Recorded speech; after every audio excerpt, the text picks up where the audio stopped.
오늘 우리에게 주신 하나님의 말씀은 출애굽기 26장 30절입니다.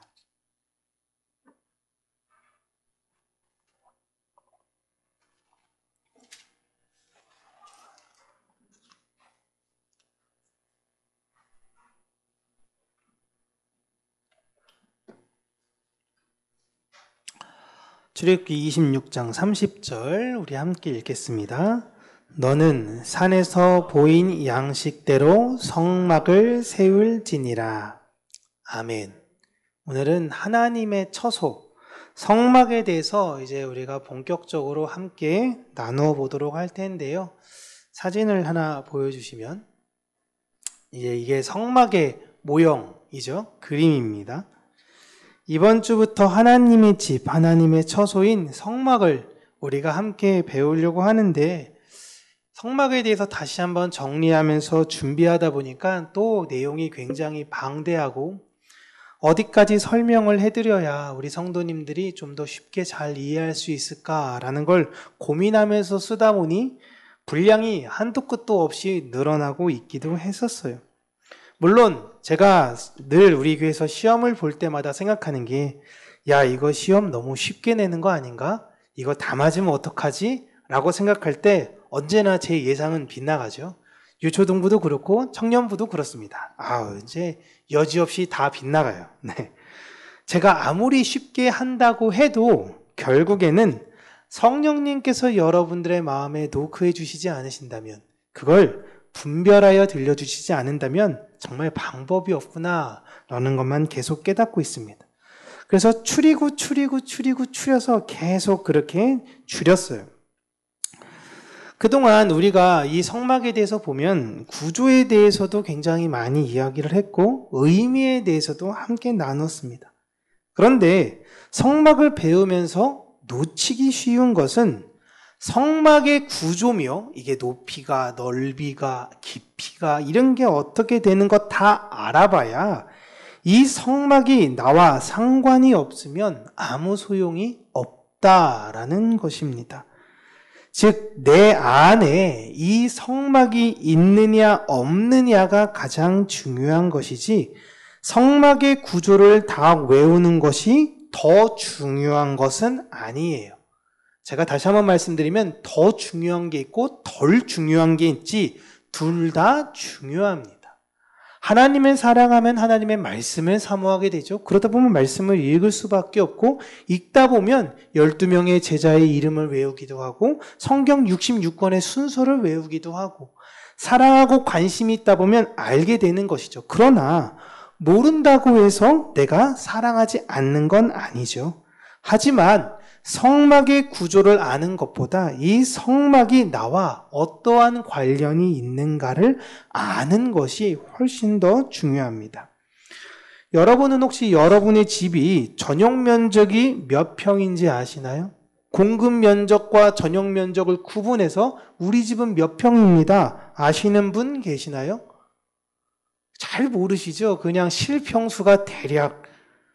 사실 우리 집의 공급 면적, 전용 면적은요, 우리 동네에 계신 공인중개사분이 저보다 훨씬 더 잘 아십니다. 그런데 우리 집에 대해선 그분들보다 내가 더 잘 아는 거죠. 성막에 대해서 우리가 구체적으로 이게 몇 큐빗 이건 잘 모를 수 있어요. 그런데 우리가 이 안에 살고 있는 것이 정말 중요한 것입니다. 성경을 보시면요, 성경에서는 내가 이미 이 집에 살고 있다라고 이야기를 하고 있습니다. 우리는 분명히 이 세상이라는 집에 살고 있어요. 그런데 이 세상의 집이 아니라 성막이라는 집으로 들어가기로 계약이 끝난 사람들이라고 이야기합니다. 그렇기에 우리는 이미 이 성막을 소유하고 이 성막은 우리의 것이 된 사람들이에요. 지금 이건 우리 거예요. 계약이 끝났어요.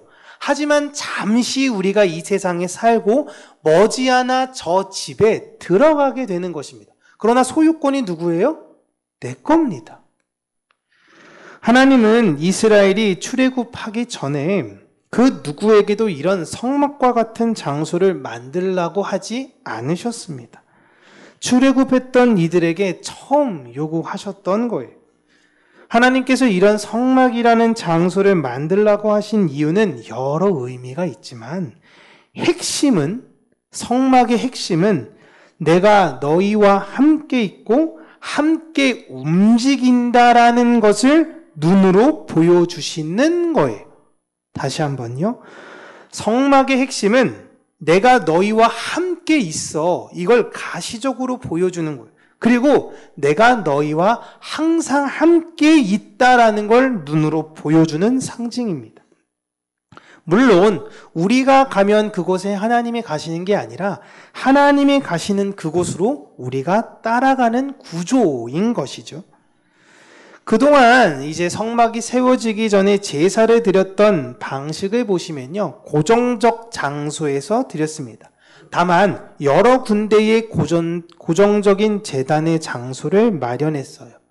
아브라함, 이삭, 야곱 모두 목축에 필요한 장소를 이동할 때에 그곳에 제단을 만들고 하나님께 예배를 드렸습니다. 베델에서 이번에는 가야 되니 베델의 제단을 만들고, 브엘세바를 가야 되니 브엘세바의 제단을 만들고, 헤브론으로 가야 하니 헤브론의 제단을 만들었어요. 한번 거기다 세워진 제단에선 그곳을 갈 때마다 거기서 예배드리고 거기서 제사드리면 되었던 것입니다. 그렇게 그들은 자신이 가는 장소에 고정적인 제단을 만들었습니다. 그런데 이제는 성막을 만드심으로 그 제단을 만들 필요가 없게 된 것입니다. 르비딤에, 마사에, 시내산에 제단을 만들 필요가 없었던 거예요. 하나님을 만나려건, 하나님을 찾으려거든 언제든지 진영 한가운데에 있는 성막으로 가기만 하면 되는 것입니다. 그렇게 하나님은 항상 그 자리에 계셔서 우리와 함께 계시고 우리를 기다리시는 상징을 보여주신 거예요. 그리고 이 성막은 나중에 성전의 모양으로 바뀝니다.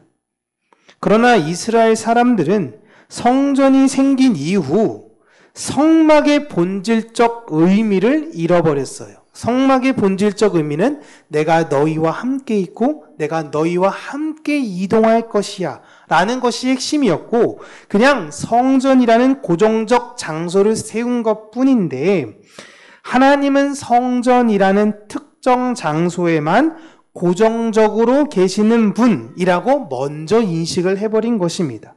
물론 유대인들도 하나님은 어디에나 계시고 하나님을 제한할 수 있는 곳은 없다고 생각했어요.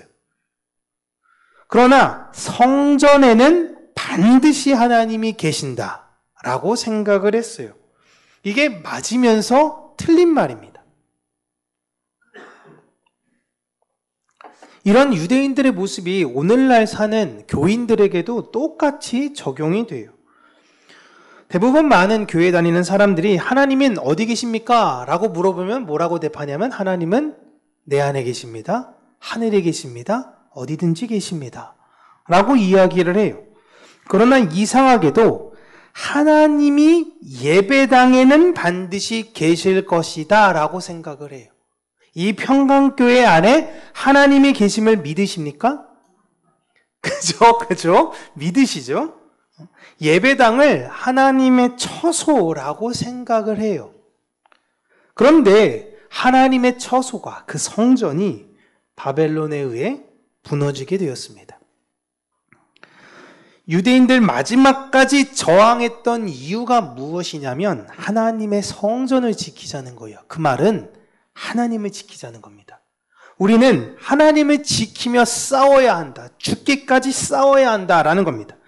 또 이스라엘이 지금 레바논이랑 시비가 붙어가지고 또 싸우고 있죠. 이게 안식일 끝나자마자 또 싸우고 있어요. 마지막까지 그들은 하나님의 뜻을 지킨다면서 싸웠습니다. 그게 하나님의 뜻인 줄 알았어요. 그게 하나님의 기쁨인 줄 알았어요.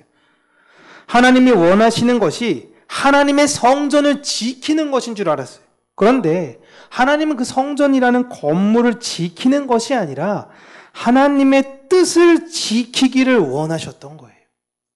그건 그냥 상징이야. 물론 네가 성전에 대해서 우습게 여겨도 안 되지만 그보다 더 성전을 세웠던 그 성막의 본질적 의미를 이해하기를 원하셨던 거예요. 그럼에도 불구하고 하나님은 성전이 없는 유다 사람들을 버리지 않으셨습니다. 끝까지 오해했고 싸웠던 그들, 포로로 잡혀있던 그들, 바벨론에서 그들이 모이기만 하면 우리 이제 어디서 예배해야 되나? 우리 이제 어디서 하나님 만나야 되나? 그들이 그발 강가에 모이면 계속 울었어요. 우리 이젠 어디로 돌아가야 되지? 하나님이 계신 곳이 없는데 우리 어디로 가야 됩니까? 라고 이야기할 때에 하나님께서 에스겔 선지자를 부르셨죠. 하나님은 그 성전에만 계시는 하나님이 아니라 너희들, 바벨론에 있는 지금 너희들과 함께 계신 하나님이라는 것을 계속적으로 가르쳐주고 알려주었던 것입니다. 그래서 에스겔서 마지막에 나오는 게 여호와 삼마라고 이야기합니다. 하나님은 여기에 계신다 라는 거예요. 하나님은 성전에만 계시는 것이 아니라 하나님은 하나님의 마음을 가진 자들이 모인 그곳에 계신다라는 거예요.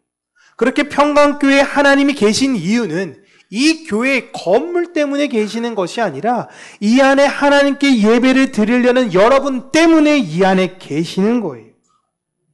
하나님은 자신의 백성들과 함께 하신다라는 것을 보여주셨던 것이 바로 성전이요, 성막이었습니다. 그렇기에 하나님의 뜻을 바르게 이해하지 못한다면요, 하나님은 하나님의 처소라고 불리우는 곳까지 가차없이 부수십니다. 솔로몬 성전도 부서졌고요, 스룹바벨 성전도 부서졌고, 헤롯 성전도 무너졌습니다. 다 부서졌어요. 하나님이 우리와 함께 계신다라는 그 임마누엘, 그 뜻을 이해하지 못한다면 성전은 도리어 우리에게 우상 그 자체가 되어버릴 수 있는 것입니다. 그렇게 성막의 의미를 이해하지 못한 자들을 위해 하나님은 진짜 완전한 자비를 다시 한번 보여주셨는데, 진짜 성전이시며 성막이신 예수님께서 오신 것입니다. 예수님이 오신 이유를 마태복음에서 이렇게 이야기하죠. 함께 읽겠습니다. 아들을 낳으리니 이름을 예수라 하라.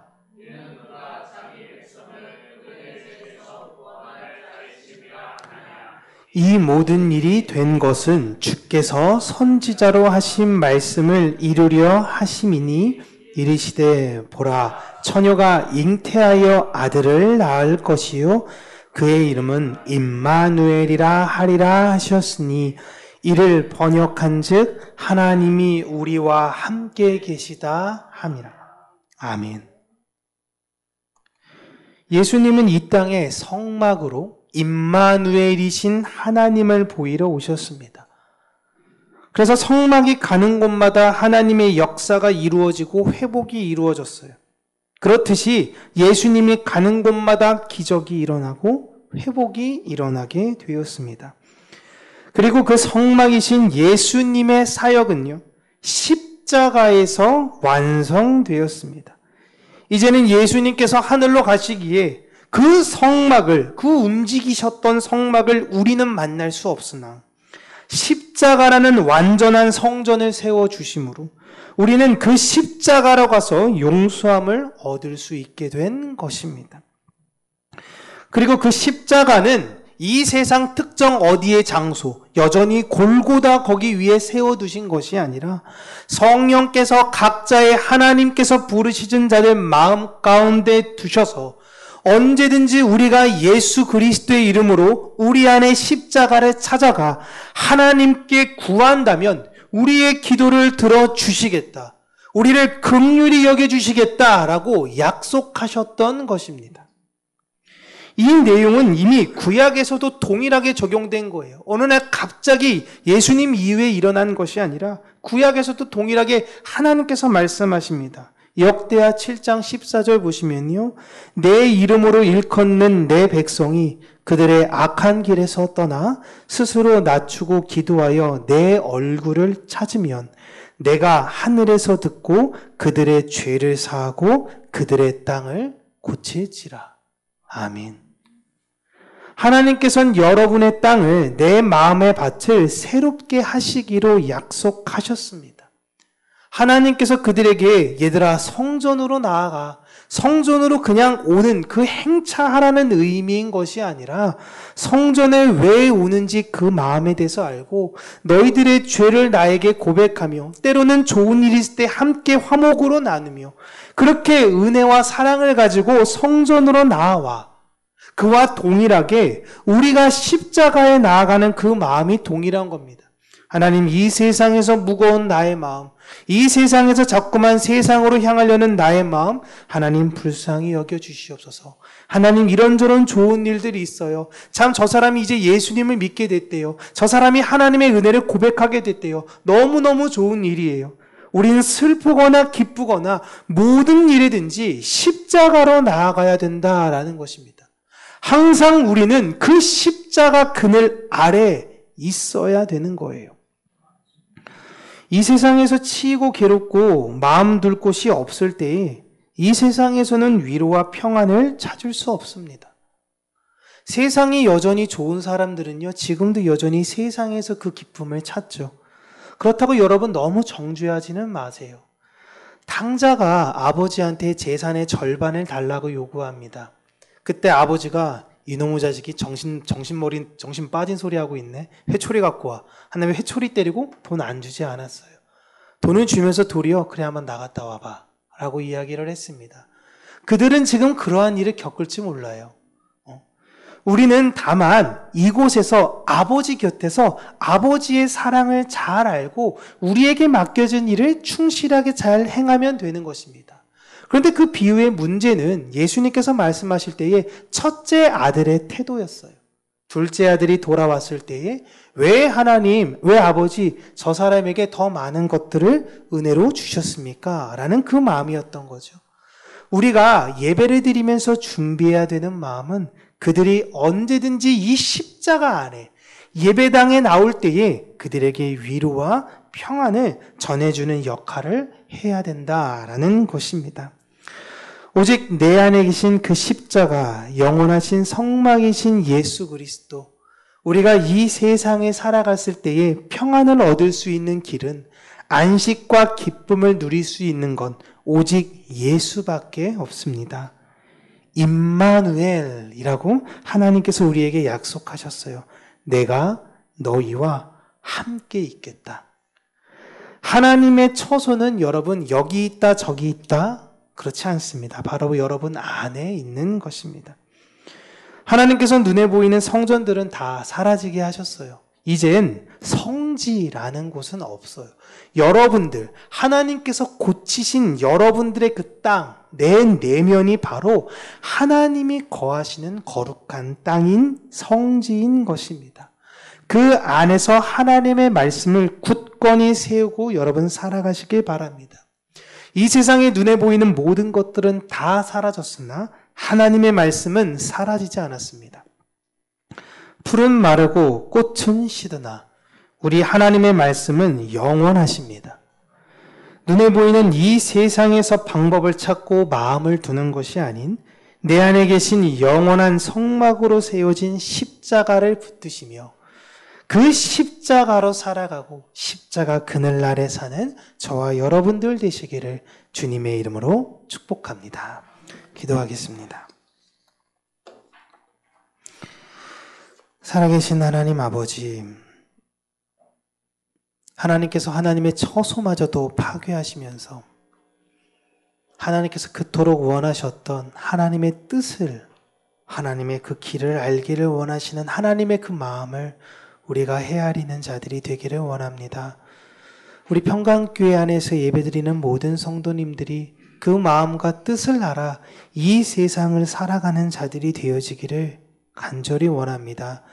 세상에서는 이것이 기쁨이고 저것이 평안이다 라고 이야기할 때에 그 모든 것들이 얼마 되지 않아 우리에겐 도리어 허무함으로 찾아온 것들을 우리가 경험하며 하나님, 우리가 오직 영원히 목마르지 아니할 물이 그 십자가에 있음을, 그 성전에 있음을 우리가 다시금 기억하며 내가 이 세상 어느 곳에 사는 것이 아니라 언제나 십자가 그늘 아래에 살아가는 자들이 될 수 있도록 하나님 우리 마음 가운데에 주의 말씀으로 다시금 세워주시고 우리 안에 이 세상의 것을 부러워하는 것이 아닌 하나님의 하늘의 뜻만을 바라보며 달려가는 자들이 될 수 있도록 은혜 허락하여 주시옵소서.